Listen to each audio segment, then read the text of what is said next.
Hi, my name is Erika. I'm a knitter from Brazil. Well, now I'm a maker from Brazil, and you are watching my knitting podcast, which today is more like a making podcast because we have some knitting, but a bunch of other things as well. So let's dive in. I'm filming this April 19, but I don't know when I will edit this, so I don't know when you will be watching it.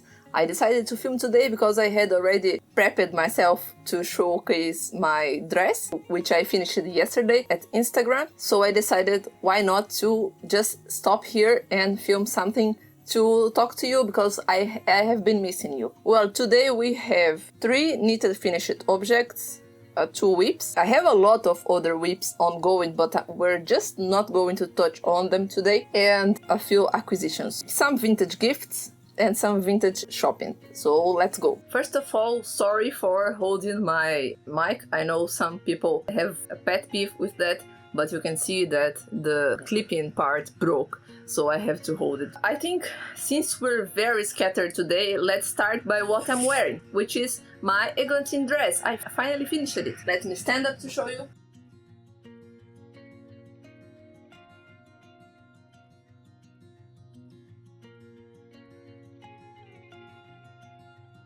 I think that you can't even see it all with the space I have to show it to you here in my bedroom because it will cut my legs when I stand there. But I will then put some b-roll here so you can see how it looks entirely.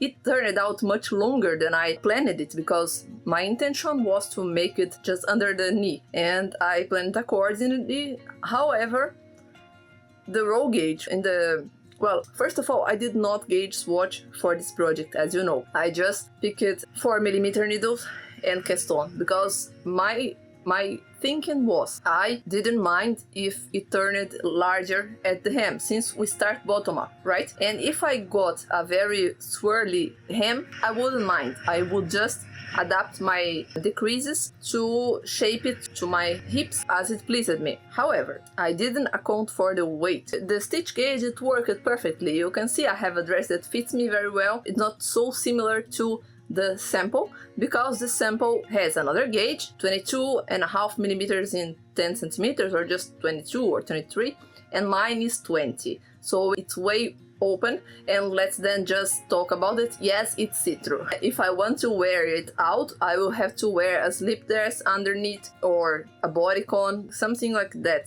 you know, to make it more modest. But at night it doesn't show, and of course it shows even more in the screen right now because I'm against the light, so the light is shining through it. The day by day it shows a little less. I'm wearing shorts underneath, so I won't expose anything that I shouldn't, and well, that's it. Of course, it would be better if it wasn't as see-through, maybe if I used the same gauge but used sport weight yarn. However, in the measure that it is see-through, it's also drapey, and the drape of this dress is really awesome. I think I even like it more than the sample, to be honest. But well, talking about the length, right, I did not gauge swatch. I didn't mind if it would be bigger at the bottom, and there was another factor, which is just from the schematics and the rate of decreases. I made the calculations in the checkpoints and I saw that it would decrease kind of too rapidly. It wouldn't fit my body, it wouldn't fit my hips and the waist, and if you go through the finished object photos, you will see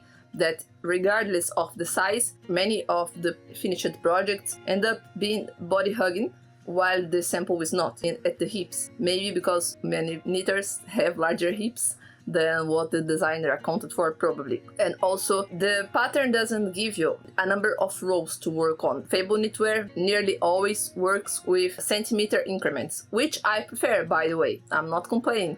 I prefer that because row gauge is very often hard to achieve, and if a designer works with precise row gauge, sometimes we can only get either the row gauge or the stitch gauge, never both, so it brings a lot of problems. So, well, summing up the centimeter she gave and the length the dress should have, it would not get to the proper width in my hips and neither my waist. So I would have to already split the decrease rate in two. Then when I knitted like this much, the lacy hem here and a little more, I measured my roll gauge and my stitch gauge. Of course, I took it out of the needles, because if you keep your knitting in the needles to measure gauge while the whip is ongoing, you will get a distorted view. So I took it out of my needles and I measured, and I found out I was off gauge, and I found out my roll gauge, and then I made the calculations with this gauge, and I saw that I could actually now follow the pattern rate most of the time and get to my body size. However, I would still have to change from hips to waist, because her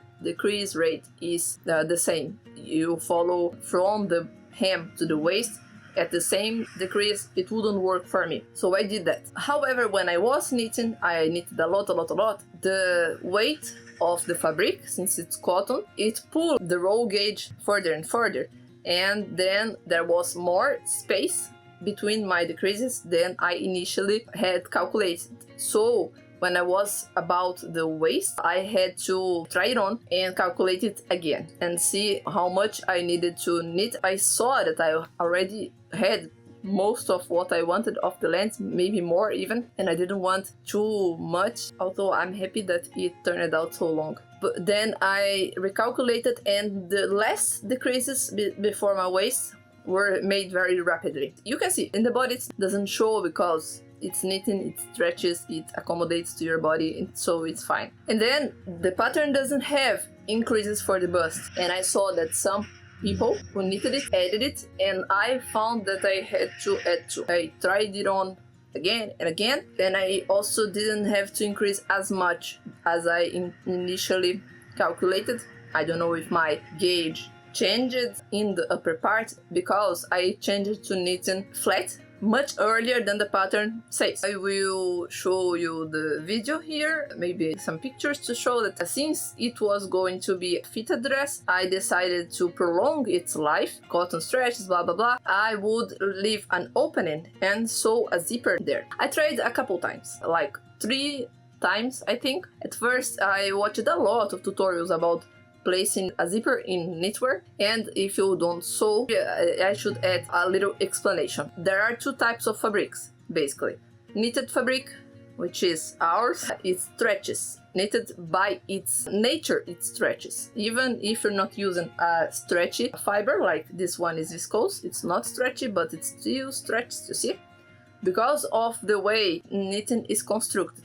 Woven fabrics, on the other hand, like this one, do not have natural stretch unless you cut them in the bias, but that's another story that I don't understand very well yet. So the zipper is attached to a woven piece of fabric, and the dress is knitted. When you glue 2 fabrics of different nature together, they will want to follow their natural tendencies. The woven one will want to stay stiff, and the knitted one will stretch, and then the joint will become wobbly. And that's what I wanted to avoid. There are some ways to avoid it. Then I finished knitting the dress. I had about, I think, 40 centimeters of the skirt when I traveled to my boyfriend's house, my boyfriend's family's house. And then we traveled from there to somewhere else, and I took it in the trip as well.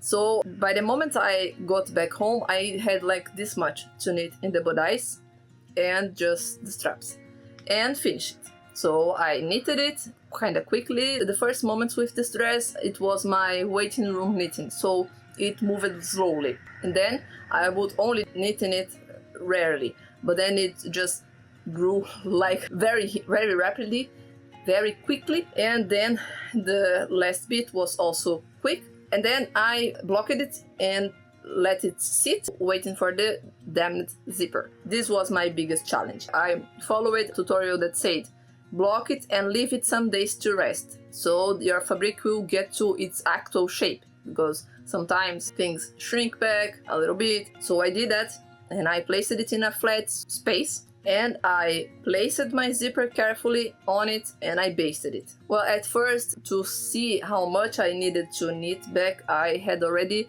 placed the fake zipper there with pins, and I saw that it would become wobbly. That's why I took so much care to add the actual zipper there. It was an invisible zipper with a very similar color, just a little lighter, and I basted it and it was almost perfect, but just still a little wobbly at the base. So I came with the definitive sewing step, sewing the zipper to the very corner of the knitted fabric, and the start of it, as I didn't pin it before, it was already basted, I thought I didn't need.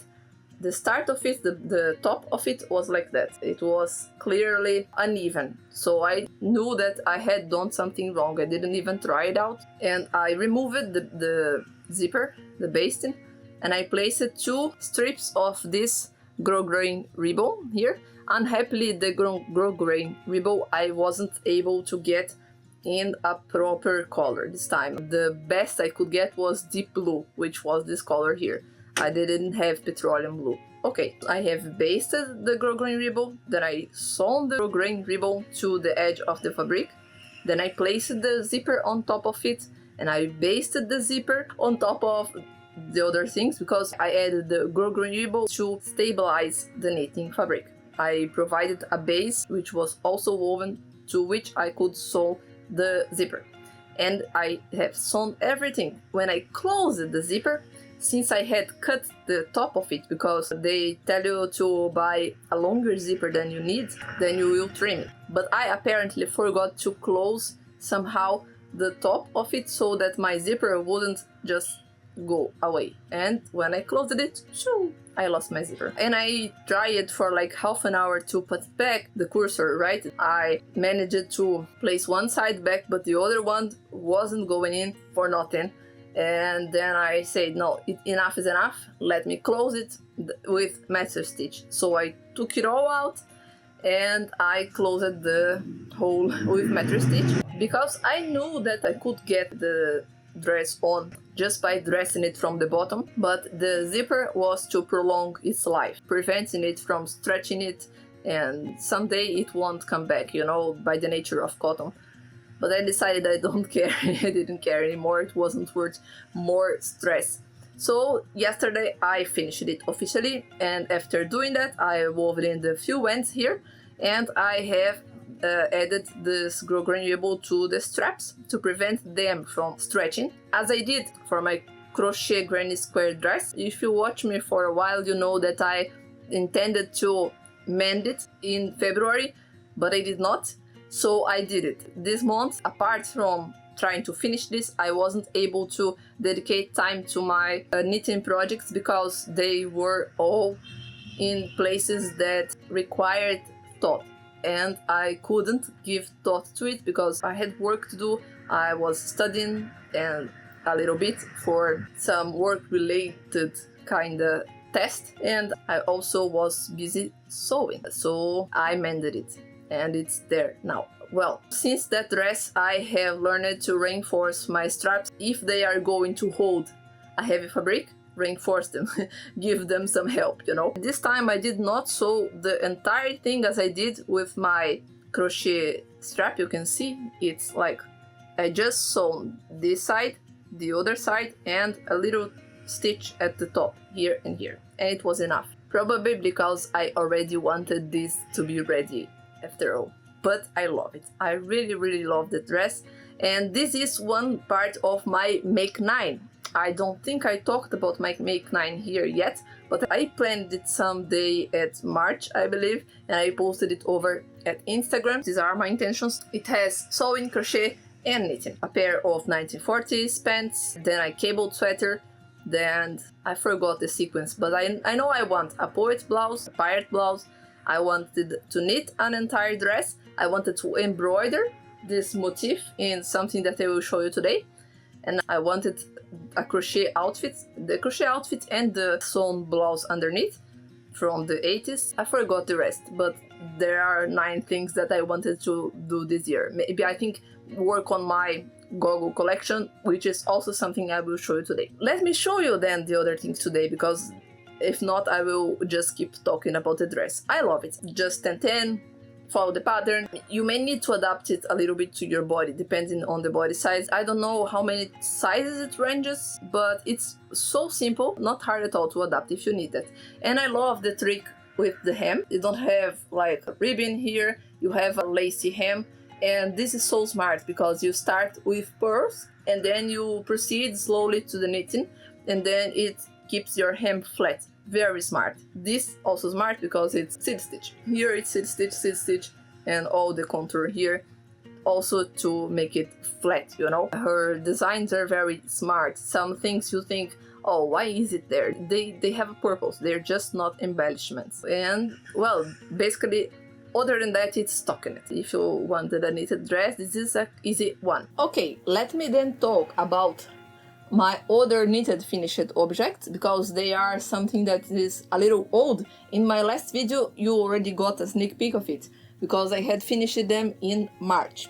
You remember that in my February I finished this cardigan, the Arlington cardigan by Lily Kate France, and I got a little bit of leftover. I had bought 5 skeins of that yarn. By the way, I have leftover of this one too. Almost one entire skein. Because it was so gapey and everything, I got like barely over 2 skeins of this honey yarn, colorway Petroleum.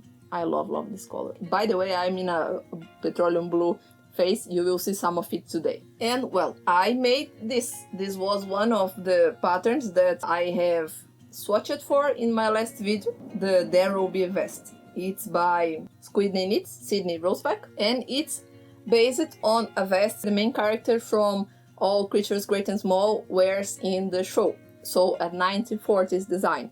I don't know if there is a 1940s actual design with this. It's not precise because her cable is different from what I've seen the character wearing. I didn't watch the show yet, but I want to. They say the knitwear there is amazing for the vintage lovers, but just in general. And I found it so nice, so enjoyable, such a perfect mix of mindful and mindless work that it was finished in maybe 2 weeks, very quickly. And it took me like 1.5 skeins maybe. It's acrylic, so it's not the perfect drape, but it still works very nice. The only hiccup I have is because Sydney's patterns are all made to measure. So you have to make a bunch of calculations beforehand based on your measurements. When you subscribe to her Patreon, there is a video teaching you how to measure yourself, and there she has charts teaching you how to calculate everything. Some patterns, like this one, had additional calculations. For this one, because of the placement of the cables and everything. The V-neck too. So, yes, there was a hiccup here because I had the correct measurement for my armhole, but I did not take into consideration this, the addition of 1 inch here and here because of the bend. So when I finished it on top, it was a little too short. It was like up, riding up in my armholes, not a pleasant feeling. So I just unpicked the 3-needle bind off and picked the stitches back together, and I have sewn 1 cable repeat more in each side, and it was ready to wear. It, however, affected, of course, the placement here, because this was supposed to sit at my waist. It sits a little lower now. My waist is about here, I guess. When I was knitting, I think the roll gauge changed here. The stitch gauge too, possibly. I think it relaxed a little bit, because I had to make less increases to get from my waist to my bust than I intended. I will leave my project in the description and you can read the notes there because I have specified it there. Let me show you how it fits. See, it's a perfect fit for a vest. The color is amazing for me, I love it. It's a little Christmassy with this dress, but not bad. I don't mind pairing red and green. I will post some pictures which I took when I finished it, and you have some other 2 finished objects in this picture. Let me just take it out. It's hot. So yeah, you have in this picture 2 other finished objects. One is another knitted finished object, my beret, my Rembrandt Beret by Fable Knitwear, and it's the leftover from that one, the leftover from the leftover. I still had like half a skein, and I figured I could use it to knit this pattern that I had in my library for a long while. And here it is. It was also very easy. That very artistic, very painter-like here too, but it's cute, very cute. I really prefer berets to beanies. I'm not a beanie girl, so here you have. I have a couple of others two other that I knitted and another that I already had, that was a felted dark blue one, and I love them all. But I love more my felted one, and now this one, the color is just perfect. It's a little bit tight here because I think I used a different needle than recommended just for the start of the tubular cast on. I added the tubular cast on, she doesn't ask specifically for that. Just the very edge is a little bit tight, not the entire hem here. I think I could wear it for a long period of time, and it was very easy also, just like one day knitting. I cast on one day, I finished it the other, and that was it. And now I have it. And also here, this little thing here, it's a button that got left over because it was a little unwearable from my Lady Kate cardigan. So it's nice that I have a set now in all senses. I have just knitted a little square of fabric with the same needles and covered it and tied it in the inside. Before we go to the other crafts and acquisitions, let me talk about my whips, the active whips, because I have a bunch of others and I have some swatches that I have to cast on and transform into whips. So let me talk about the ones that I am actually knitting in or trying to lately. The first is this one, which exists for a while now. It's a top from my book. The top is named Twister. Also a little bit see-through, green and see-through. I'm in a phase, clearly. But this is viscose, that's why it is see-through and drapey, and it's 100% viscose, right? And the pattern in the magazine is bottom up and sewn, but I decided to make it top down to account for the growing, to make it easier for me because this is a very simple top, and make one experiment of trying to change the direction of knitting, just to know how to do it, right? When I traveled in the end of March, I had already made like this top part entirely and started this just a little bit. So you can see that I haven't knitted much in it this month. I have just knitted like 5-8 centimeters here. It grew, so well, I will show you how it fits. I have to say that the touch of this is very pleasant. I don't want it to be very long. I don't have much of this yarn. You can see this is all I have left from the first ball, and the second ball is all tangled. So that's one reason why I didn't work much in it. It's not supposed to sit here, but more like here. Let me see, more like here. Yes, I will place some seams here, so I suppose it will normalize. Since it is a sleeveless blouse, it cannot be as deep. Well, it could actually, but I will still fold it inwards, you know. It grew crazily. When I finished this, I had like this length, you know, where this marker is. It was the length of the entire piece. Then I washed it and it got those marvelous drape of viscose and it started to relax. Thankfully, my friend Giovanna, she is Giovanna Weaving Tales on Instagram, and she had already made a top with this yarn, and she said me, this grows like crazy. It grows like wildly.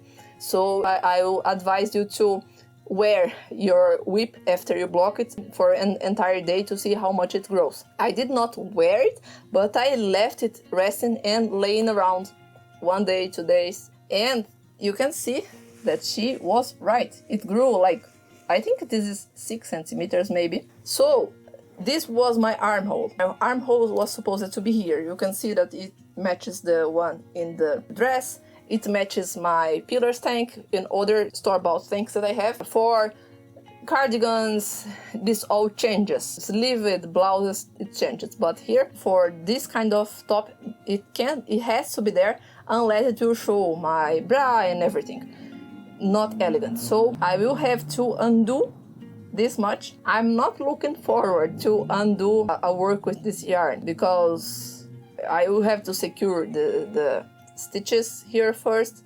They are textured stitch, you can see here, very beautiful and easy, but I wouldn't say it's easy to find where to place the safe line. So it's going to be a challenge, which I don't think I will undertake in the end of this month. Let's see. I marked this here, and when I got to the same amount of rows in the back here, I have stopped it. I have researched it also to see if I should add short rows, considering it will be a boat neck. and both necks are supposed to go across you kind of straight. And I still have to fold 2 centimeters here and here, and that's why I left it a little bit loose here, so it will be easier to fold it inwards. And so that's the finished fit of this. So I studied a little more about short rows, and I decided that I didn't have to add them here. It took me a while to start the back part because I didn't know if I was going to add the short rows or not. And then I decided I didn't have to decide. I probably going to add the short rows right after I join in the round. That's the second place in which you are supposed to do that, or either right before, I'm not sure, but I'm going to add it right after. I will leave the link by Nita Tools that taught me about these options, so you will see the correct information there. But yeah, this one I predict a lot of work to get it to the easy flow, you know? So I'm not working on it because of that. Also because the back still didn't grow as much as I needed it to join the front, because it doesn't have as much weight in it. But I don't want to knit something more there if I know that it will grow more, and then I will have to undo it, you know? I'm in kind of undecided moment. So I decided I'm not going to work on it. Right now I don't have the time and the mind space for that. And I just yesterday cast on this, which is a very simple thing. Also green, you know? I'm in such a green phase. I'm telling you now because by the time I air this, probably I will have delivered this for him. It's a dice bag for my boyfriend. The pattern is named 2-hour dice bag on Ravelry, and he's coming here soon. So I want to deliver this to him because he's been making a lot of dice games. He creates them or adapts existing games to his thematic purposes, and he also makes games to teach history. He's a history teacher and a teacher of Russian language. So he adapts that to use in his classes, and he uses a lot of dices in those games. So I think it will be nice for him to have. I will make the clothing as she teaches, and I may embroider something here for him, maybe his initials or something. It will be cute in the end. I intend to finish it maybe even today or tomorrow. Now I promise this is the last knitted item. I have one sort after that to show you, but this whip is the last one that I have to show you. And it's my goggle scarf, my Chichikov scarf. You can see I am doing it. It's another of my make 9, and I have already decided on the stitch repeat, the stripe repeat actually. I will just repeat the rainbow over and over until I get to the right length. And I am in love with this project, honestly. It has a little bit of a challenging step right here. You can see in the last row of the repeat, you get the Morse code, and you have to follow a chart for that. And I have stopped it in Morse code here, and that's why I didn't pick this back since like March. But I intend to maybe start knitting again on it this week. Let's see. It's not hard. It takes me 15 minutes, 20 minutes, maybe 10 even, to follow one row here. And then it's like stockinette for a few more rows, and then again. Stockinette flat, of course, because this will then be folded, and I will show you when it's ready. Talk more about it when it's ready, but just for you to know that it's in the making, and it's so vivid. I forget how beautiful a rainbow is. I really love color. Look at that, it's so vivid. When it's up here, there, I get joyful for seeing so much vivid color, you know. How someone can prefer beige in a world in which this exists, right? So yeah, I'm happy so far with this project, and I want to follow up with it.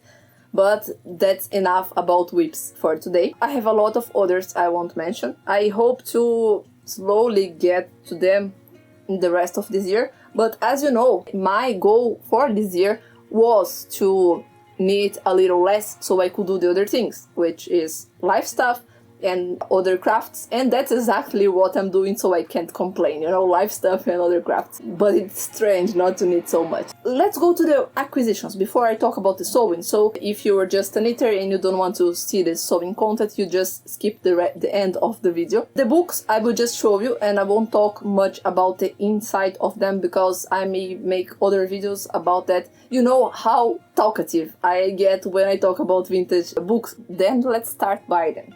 I have acquired these books in this meanwhile since we last talked in a podcast episode. I think I didn't have any of them except for this one. I'm already working this from it. It's the very first top, and I have already added all the patterns to Ravelry. I started adding the patterns from this, but I didn't pass the first one because other things happened. Since I started with this one, let me show you these three together, because they are all part from the collection, compiled and translated and adapted by this lady, Ligia Begossi. All of them are from the 60s, 62, 63. That's when the original versions were created. I think these are the original editions, and I think these are also from 60-somethings.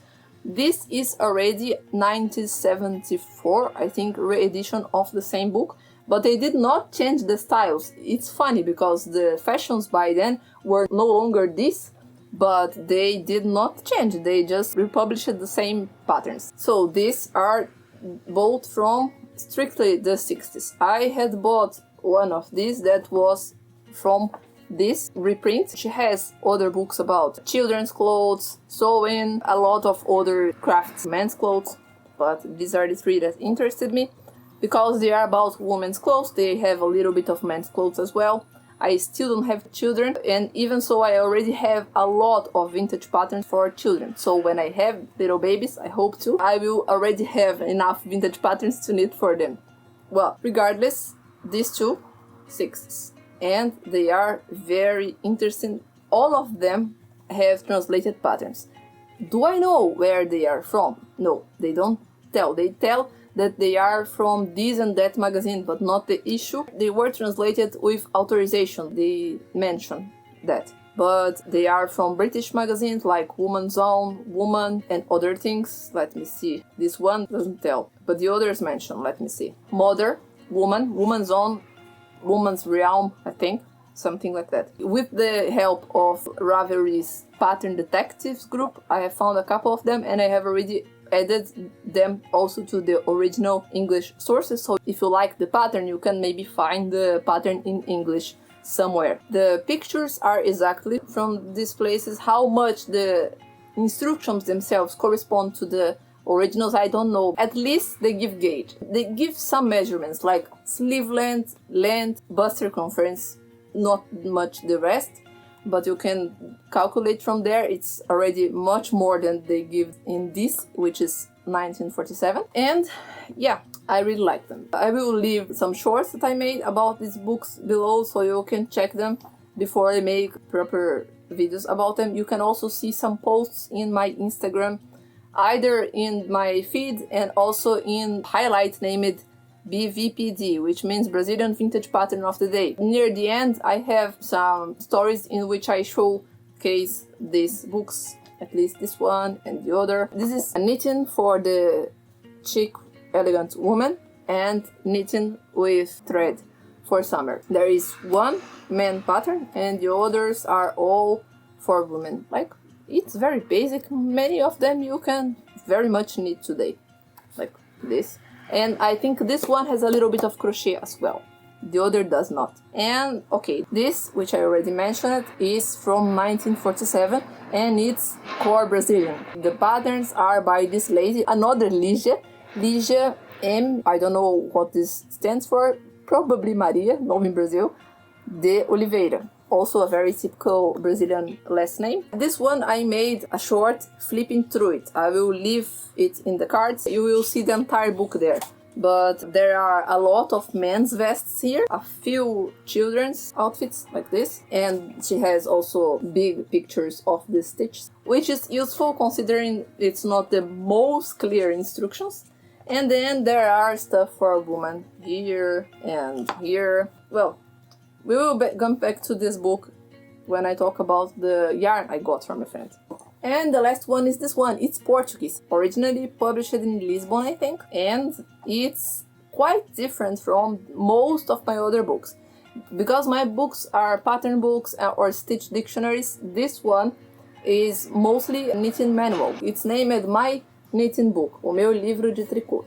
When tricot was written like in French. Today it's not like that, it's like that and with a stress mark here in Portuguese, just a fun fact. But they start with an intro and then they give instructions from the first stitches, cast on, cast off, a little bit of a stitch dictionary here, and then after the stitch dictionary you get here this. This teaches you to make corners, make necklines, make armholes, hems, hand pockets. They teach you how to make those things so you can create your own designs.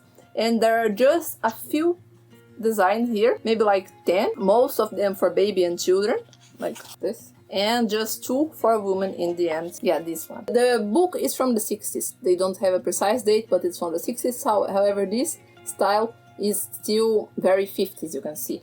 But the next one is already quite 60s, the Wonder Woman design here. Quite basic too, you know, it's a raglan, cardigan, her style, you see, very 60s.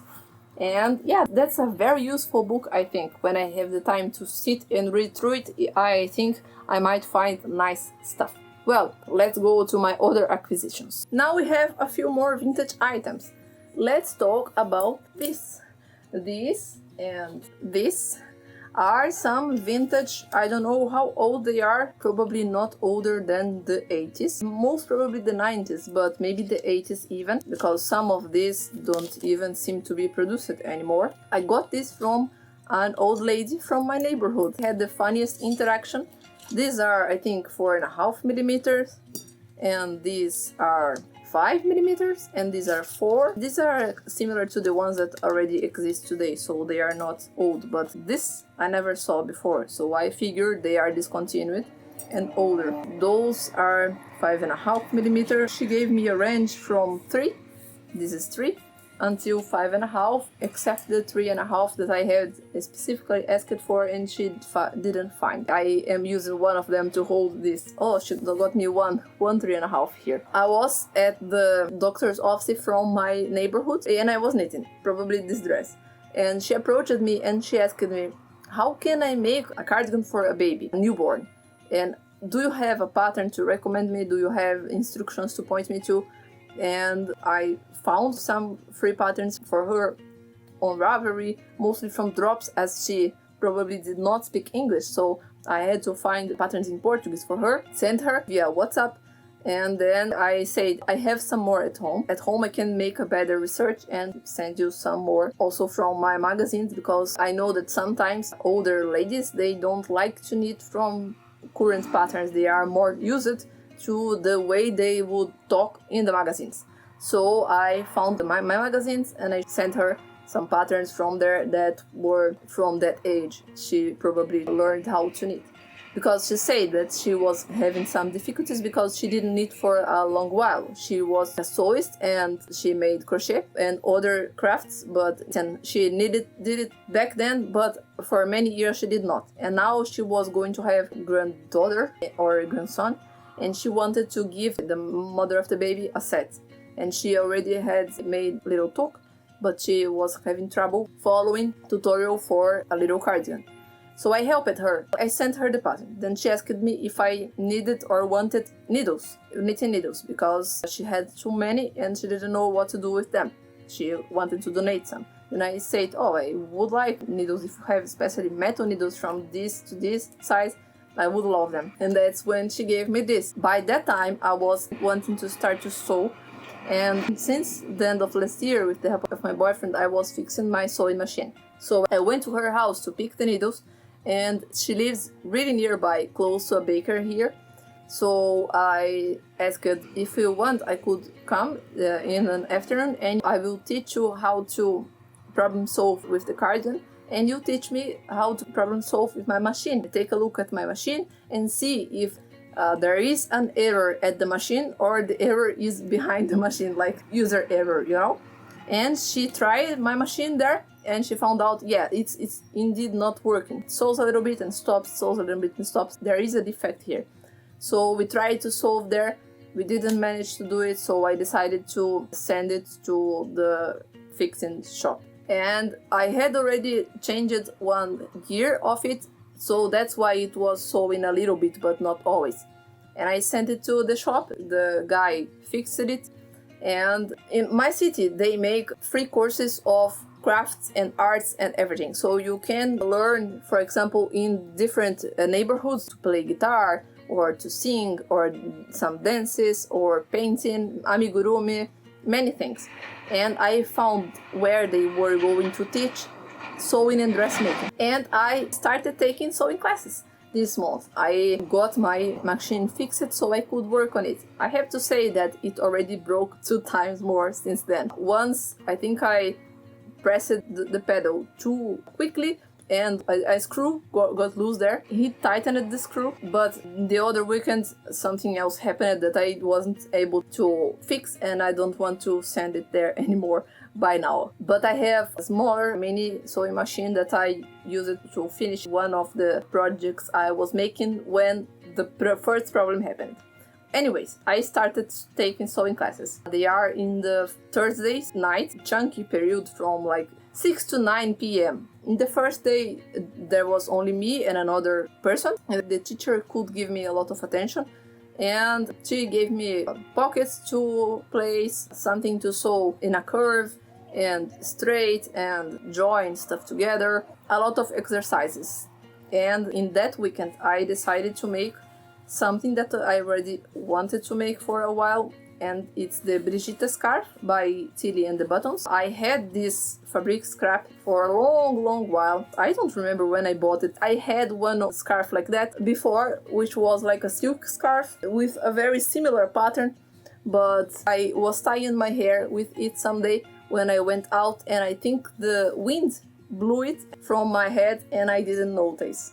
So I made this one, which is not as drapey, not as good, but it was my first sewing project, autonomous. I made something wrong here because I didn't understand the instructions, so I didn't cut 4 times my paper pattern. I cut half of it, so I had to cut another piece and mend it so it isn't as good as it could be, but I was very happy with it. And with the scrap, I made this little drawstring bag. It already served me in my trip. I placed some things here. I decided that I will save all my sewing and embroidery to show you in another episode, because I already have a lot to talk about here. I saw that the video is already too long, and then I will take too much to edit and show it to you. So today we're going to only talk about one more thing, which is also knitting related, and it is amazing gift I got from my friend Giovanna, the same that taught me about the problems with this yarn, and she sent me this yarn with this lovely letter about our sewing stuff,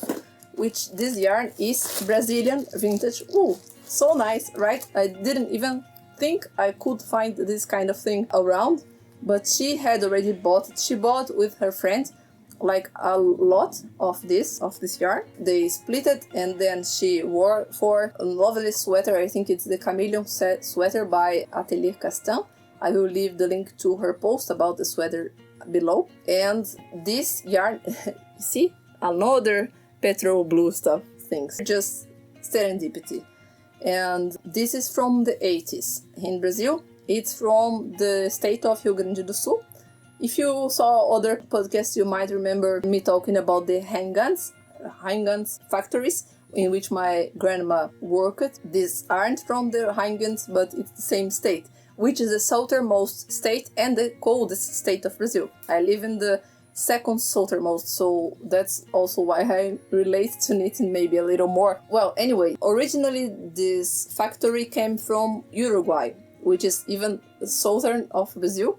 And they moved to the Rio Grande do Sul state, and the name is Lanifício Val Uruguay. And this is DK weight, and I am just amazed to knit with Brazilian wool, Brazilian vintage wool. It was such a generous gift. She asked me if I would have enough for a vest with this quantity that she had there, and I said yes, probably if anything I could make another of this, but I don't want to, because I want to make a Brazilian vintage pattern, especially now that I even have Brazilian vintage needles.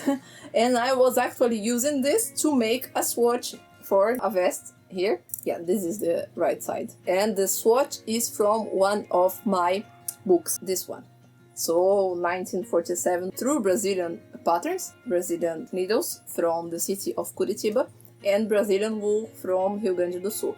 I have left this swatch resting for a few days because I did not know that I like it when I finished it, but looking at it in the screen, it's actually pretty cool for all over vests.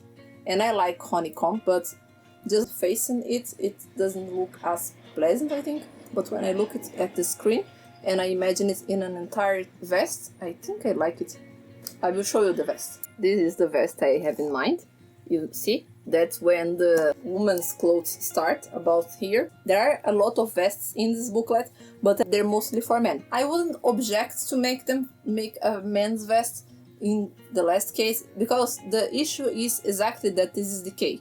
And the magazines I have from the 80s, in which decay was more popular, they all have like very oversized vests that this much of yarn wouldn't be enough for, but it would be enough for a 40s vest. However, decay in the 40s is very rare, 40s and 50s. So I went through my vintage books and magazines, and I sorted two options, and these are the ones here. This that I just showed you, and another vest named an OK vest from a magazine, which is like with buttons. I was more inclined to make this because it's entire. I didn't want a buttoned vest for this yarn. Either way, the yarn that I got there, I think is more like a sport or even heavy fingering or today's fingering, because vintage yarn in general is thinner than today's same weight yarn, you know.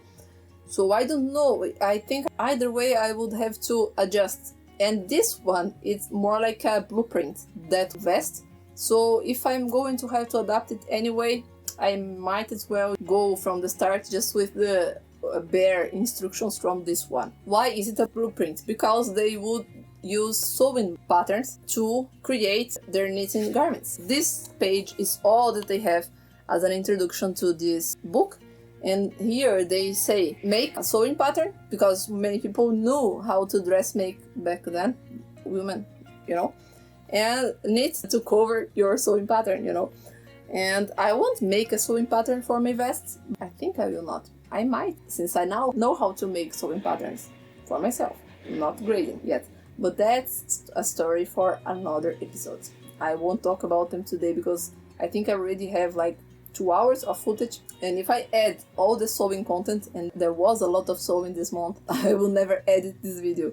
So I will say goodbye to you today, and I hope to see you soon. I don't know how soon it will be, because as I said, I'm doing other things. I'm just busy, but I love to talk to you, so I will come back. I will be back like Arnold Schwarzenegger someday. I will be posting shorts every once in a while, but if you want to follow me more closely, follow me over at Instagram and Ravelry, because Ravelry usually updates my patterns there, and I will be updating my sewing over at Thread Loops, maybe. I have an account there, I will leave the link below. If you want to follow me in those places, you will see more freshly my updates and my struggles, but I will come back to this channel. And also, if you just got here, feel free to look around. You might find interesting stuff, you might find advice, you might find patterns that you would like to knit, and you will know which problems you can find if you go through them. Leave a comment. I love to chat with you below. And yeah, good knitting, good sewing, good crocheting. Be happy, be healthy, happy knitting, and I see you in the next one. Bye bye.